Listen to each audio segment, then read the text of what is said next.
tout a commencé en 1993, lorsque, dans ce reportage, ont été détaillées de nouvelles recherches et analyses réalisées sur le plateau de Gizeh. Ces recherches et analyses étaient tout à fait spéciales. Et elles n'étaient pas issues des équipes habituelles que l'on voit en général dans les reportages. Ici, en effet, il s'agissait de l'équipe de feu John Anthony West, chercheur indépendant et alternatif ô combien célèbre. Les recherches de West et ses équipes diffusées dans ce reportage étaient stupéfiantes, dans la mesure où, pour la première fois, le grand public avait accès à une information hautement importante, à savoir la datation du Sphinx. Ce fut la première fois qu'un média mainstream diffusait des résultats de recherches géologiques démontrant que le Sphinx, et par conséquent les pyramides de Gizeh, datent vraisemblablement d'il y a 10 000 ans, soit bien avant l'apogée des pharaons et de l'Égypte ancienne. Mais ce n'est pas tout. Le reportage parlait également de galeries et tunnels découverts sous le Sphinx et sous le plateau de Gizeh. Tout ceci, ce sont des choses assez facilement vérifiables lorsque nous nous rendons en Égypte, mais l'intérêt, je dirais même plus l'avantage de ce reportage, datant d'il y a 27 ans, est que ces informations sont partagées auprès du public à une grande échelle. Alors la question qui se pose bien entendu est la suivante. Ces tunnels et ces cavités sont-ils simplement des restes du génie civil de la civilisation ayant précédé les pharaons, ou alors ces tunnels renferment-ils des secrets? Car effectivement, vous n'êtes pas sans savoir qu'une légende très connue circule concernant une hypothétique salle des archives. Je dis hypothétique car cette légende est amenée par certains comme une vérité connue, et donc sans vérification, je préfère le raisonnement hypothétique. Donc je disais salle des archives qui serait placée directement sous le Sphinx. Piqué au vif par le reportage, Zahi Hawass interdit John Anthony West et ses équipes de remettre les pieds en Égypte jusqu'à nouvel ordre. Un peu comme ce qui était arrivé à Graham Hancock jusqu'en 2018 ou 2019 à la suite d'un débat public proposé par Graham Hancock lui-même à Zahi Hawass et qui deviendra un massacre de mauvaise foi et d'insultes envers le Britannique avant qu'il ne soit blacklisté des années durant. John Anthony West, lui, se verra refuser l'entrée en Égypte en 1995 lorsqu'il voudra poursuivre ses recherches auprès de ses équipes. Zahi Hawass n'était probablement pas l'unique décideur, mais il faisait partie de ce que certains égyptologues, un peu plus ouverts d'esprit et honnêtes, c'est-à-dire la très grande majorité d'entre eux, décrivent comme une sorte de mafia autour des pyramides, cherchant à contrôler les informations disponibles concernant les pyramides ou, comme cela a été dit dans le New York Times, éviter la diffusion d'importantes découvertes pour l'humanité tout entière. Plus personnellement, je ne suis pas convaincu qu'il y ait une réelle rétention d'informations. Je pense plutôt qu'il y a un refus d'avouer que finalement nous ne savons pas grand-chose concernant les pyramides, par qui, quand et comment elles ont été construites. Et parallèlement à cela, il faut bien comprendre que les têtes de gondole médiatiques comme Zahi Hawass souhaitent tout simplement conserver leur hégémonie médiatique en se basant sur ce que l'on croit savoir publiquement concernant l'histoire de l'Égypte ancienne. Très objectivement, ce n'est rien de plus que du carriérisme, comme nous en retrouvons dans strictement tous les corps de métier. Mais cela ne veut pas dire qu'il n'y a rien de plus à découvrir sur le plateau de Gizeh. Étant donné que l'égyptologie se base essentiellement sur des recherches datant du XIXe siècle, si on souhaite légitimer les hypothèses concernant les sous-sols de Gizeh, alors quoi de mieux que reprendre des textes plus anciens et pas des théories amenées au XXe siècle ou encore plus récemment. En 1817, le diplomate égyptologue britannique Henry Salt, accompagné de l'égyptologue italien Caviglia, découvre une tombe souterraine à l'ouest des pyramides, ainsi qu'un très large complexe de tunnels. Mais ils étaient loin d'être les premiers à parler d'un monde souterrain sous la pyramide de Gizeh. Depuis des milliers d'années, les textes d'historiens, d'explorateurs et de grands penseurs ont écrit ce qui est aujourd'hui considéré soit comme une lubie, soit comme un délire, en tout cas rien de légitime ou de vérifié. Un monde souterrain. Il existe des légendes issues de la Grèce antique, J'ai vu. le labyrinthe, qui se trouverait sous la pyramide de Hawara, à environ 100 km au sud de Gizeh. Et c'est ainsi que Hérodote, au 5e siècle avant Jésus-Christ, décrit ce labyrinthe dans le livre 2 de ses écrits Histoire. Hérodote nous dit ceci. J'y ai vu 12 palais, tous connectés les uns avec les autres, organisés autour de 12 immenses salles couvertes. Il est difficile de croire que ceci soit l'œuvre de l'homme. Ce chef-d'œuvre surpasse les pyramides de Gizeh, dit-il, et il y aurait 3000 pièces, dont une grande partie souterraine, le tout entouré d'un mur de 385 mètres sur 158. J'ai été emmené dans les pièces de l'étage supérieur et je n'ai pas pu tout observer car les Égyptiens ont refusé de me laisser voir certaines parties. Les chambres hautes, au contraire, je les ai bien vues et il est difficile de croire qu'elles sont l'œuvre des hommes. Les passages de pièce en pièce et de cour en cour sont déconcertants. C'était pour moi une merveille indescriptible et interminable.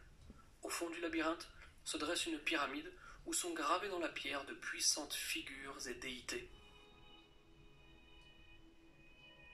D'autres personnages historiques rapportent la même magnificence du site, comme par exemple le géographe historien Strabon ou encore Pline l'Ancien. Pline l'Ancien, dans son ouvrage Histoire naturelle, nous dit ceci. Ce labyrinthe égyptien, à mon étonnement considérable, est indescriptible de beauté. Désolé, Ces il y a colonnes sont l'annonce. faites de marbre. Chez iRobot, nous concevons des produits qui s'adaptent à votre quotidien. Parce que la vie est plus belle quand vous faites ce qui vous tient le plus à cœur. Marbre de Paros, tandis que le reste est en granit d'Assouan. Ces masses semblent affronter l'éternité et il serait impossible de décrire en détail l'entière complexité et la disposition de ce lieu. Jean Blic, philosophe syrien, décrit une entrée vers un monde souterrain, et ceci depuis le corps du Sphinx. Voici sa description. Le Sphinx était la seule entrée réservée aux postulants accompagnés. Cette entrée, obstruée de nos jours par les sables et les décombres, se dessine encore entre les jambes antérieures du colosse accroupi. Elle était autrefois fermée par une porte en bronze dont le ressort secret n'était connu que des prêtres. Dans le Sphinx et sous le Sphinx se creusaient des couloirs communiquant avec la partie souterraine de la grande pyramide et s'entrecoupant de telle façon que si l'on y pénétrait sans être guidé, on était ramené automatiquement à cette entrée. Le chroniqueur arabe Al-Telemsani a également documenté l'existence d'une chambre souterraine près de la grande pyramide de Gizeh. Ce qui suit se trouve dans un ancien manuscrit conservé au British Museum de Londres, et Al-Telemsani nous dit ceci.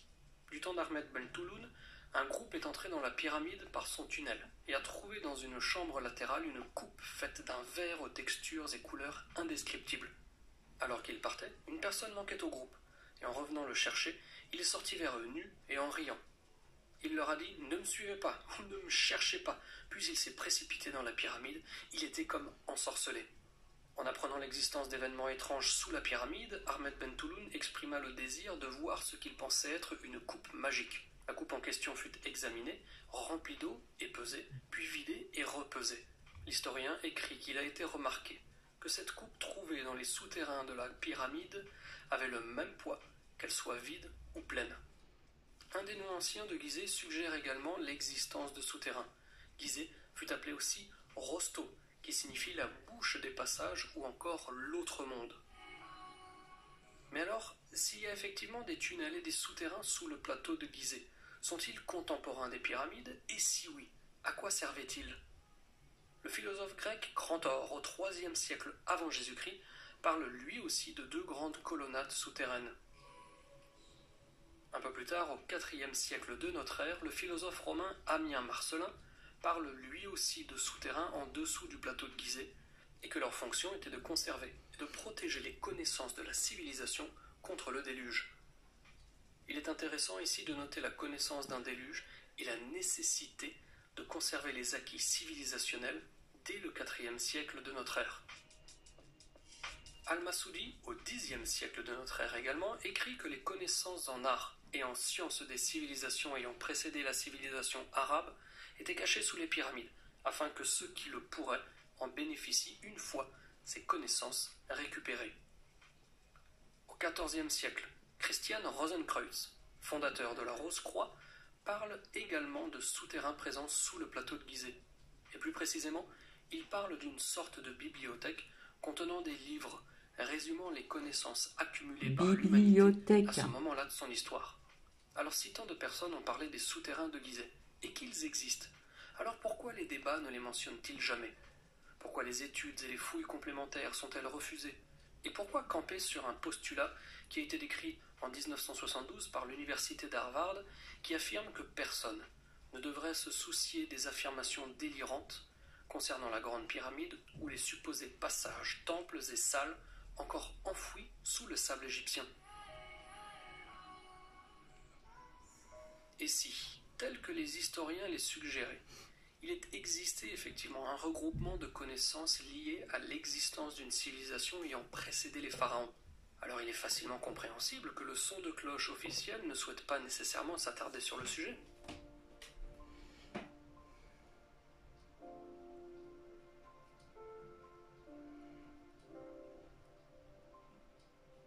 En 2003, Sergio Gómez Chávez, un chercheur de l'Institut mexicain d'histoire et d'anthropologie, étudie les traces d'érosion dues à la pluie sur le site archéologique de Teotihuacan. Au pied de la pyramide du Quetzalcoatl, la pluie ouvre un trou de 1 mètre de diamètre.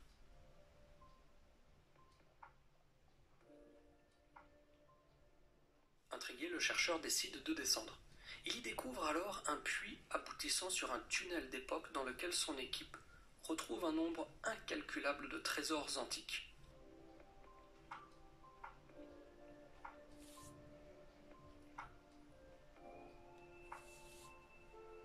Au bout de ce tunnel, Chávez découvre quelque chose d'incroyable, du mercure liquide.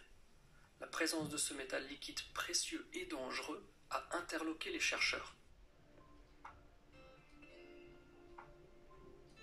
Pendant les années qui suivent, Chávez s'efforce, avec des lasers, à reconstituer le réseau de tunnels présents sous la pyramide. Mieux encore, grâce aux techniques modernes de scan souterrain, nous savons désormais que la pyramide de la Lune et la pyramide du Soleil, toujours à Teotihuacan au Mexique, présentent elles aussi des complexes de tunnels souterrains. Donc on peut se poser la sempiternelle même question. Pourquoi des pyramides aux 4 coins de la planète, érigées par des peuples qui ne se connaissaient pas? Et pourquoi des complexes souterrains en dessous de chacune d'elles?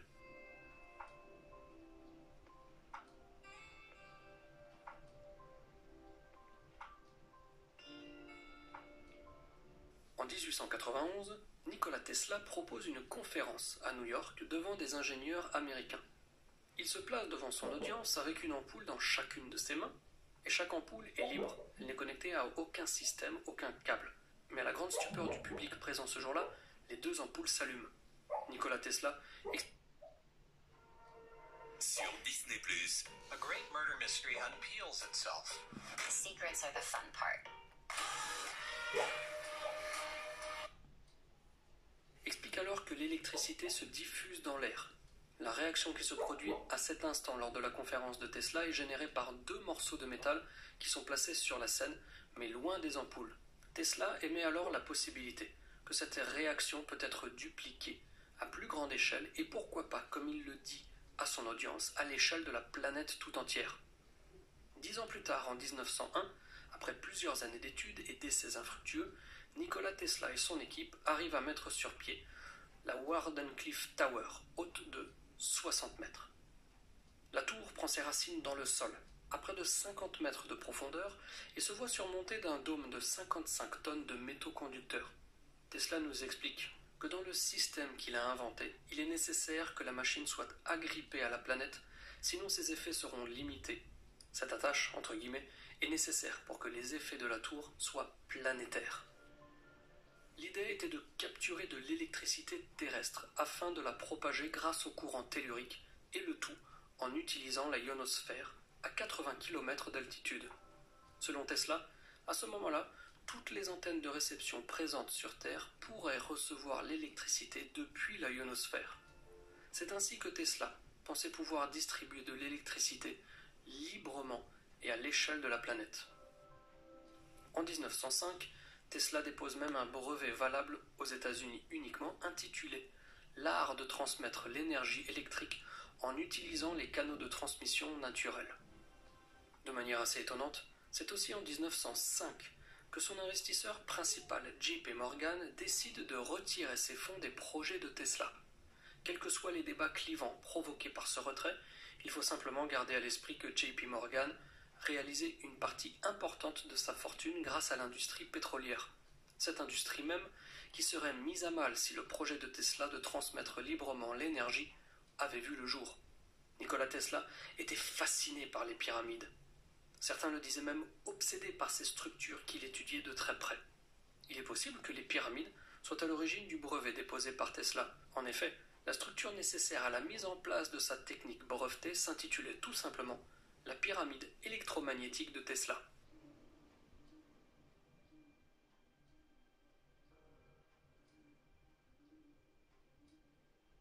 lorsque l'on connaît les propriétés électriques des matériaux utilisés dans les pyramides, notamment la Grande Pyramide, il n'est pas impossible de spéculer sur un rôle énergétique. Toutefois, il ne faut pas se laisser griser par l'imagination, car il y a aussi une structure interne à cette pyramide qu'il faudrait alors également pouvoir expliquer.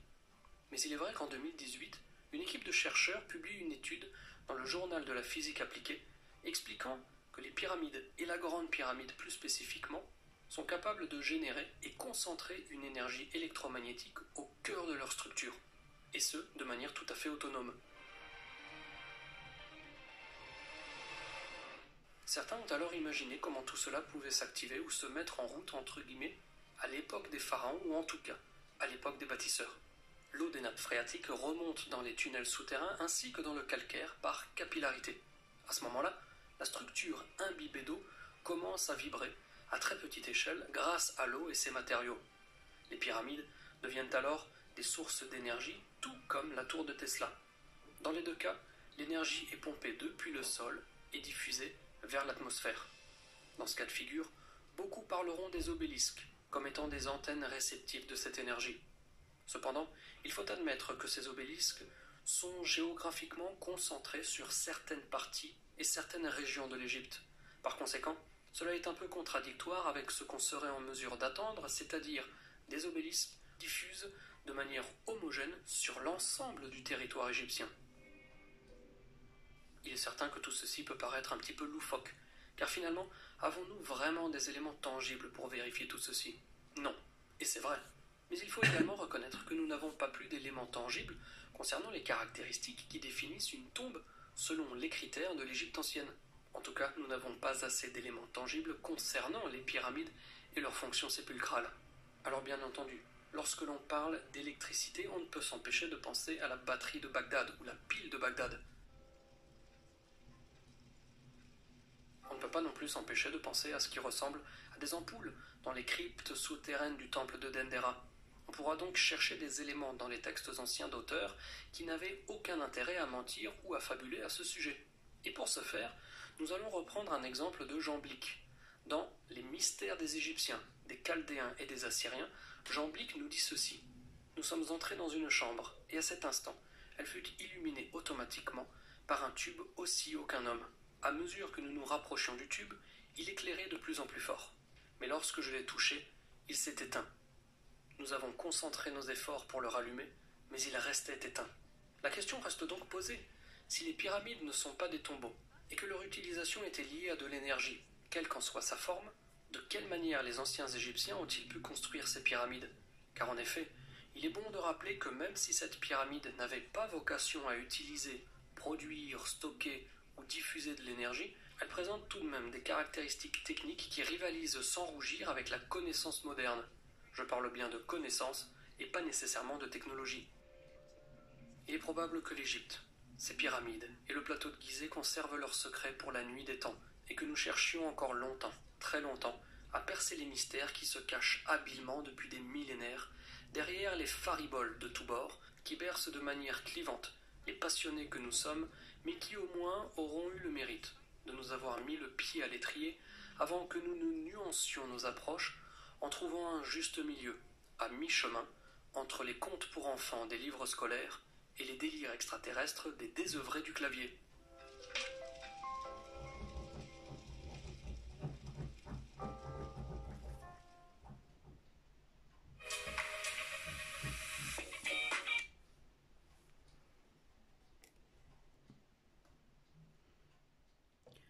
Donc voici, ce lien était un petit peu plus long, donc désolé. Donc j'aurais envie de dire, sans jugement, Madame M, arrêtez de mentir à vos abonnés. Parce que tout ce que vous avez dit est dit dans ces deux liens. Le premier lien, j'aurais dû faire le contraire. Le premier lien, la véritable mystère des pyramides.